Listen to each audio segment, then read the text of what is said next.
So I'm going to have you look right where I am. Okay.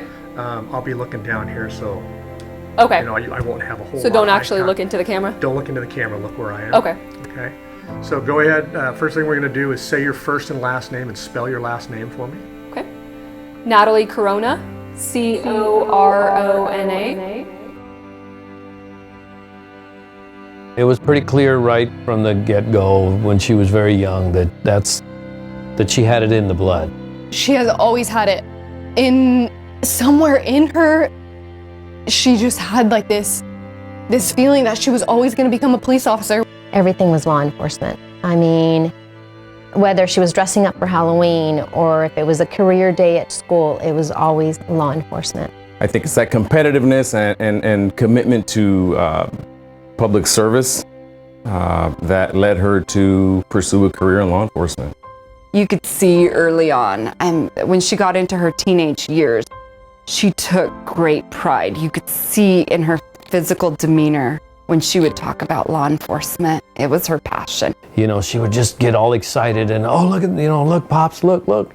And so just that excitement that I would see in her, I could relate to it. And so I knew that that's kind of what she was going to end up doing. She always loved law enforcement. She knew from, as long as I remember, she's always wanted to be a part of the brotherhood. From the time she was very young, I think she had two things in mind. One was to be a police officer and follow in the footsteps of her dad. And the other was to help people.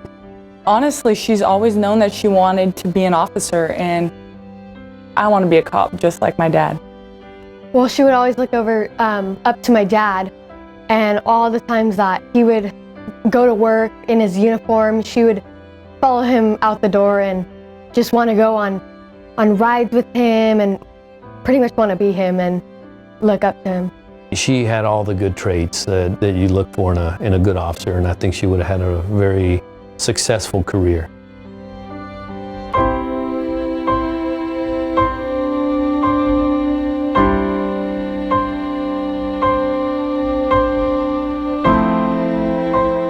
She took this job very seriously, and I think she made an impression because I even went home later on that day and told my mom about her. She was very determined, and she had the best work ethic, and she was just extremely dedicated to this career. This was her passion.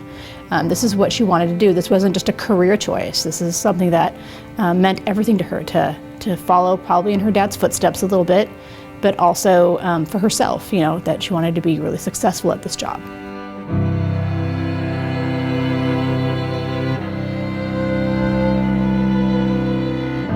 Natalie's very personable.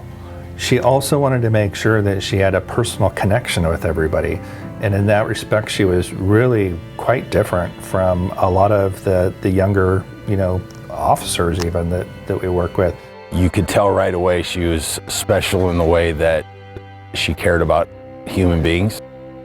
One thing that struck me was no matter how difficult things got, she would always smile. She had the resiliency and the grit of no other recruit.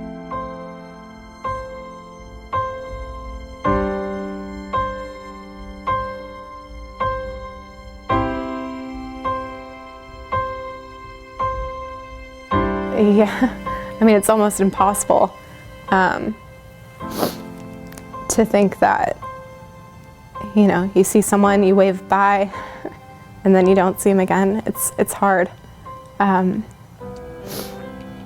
think it took me a long time to kind of grasp it. She, I think, affected everyone she touched, and I don't know if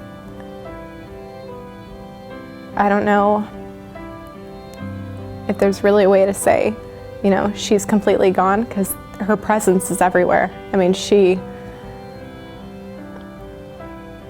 is just, to me, what Davis PD is.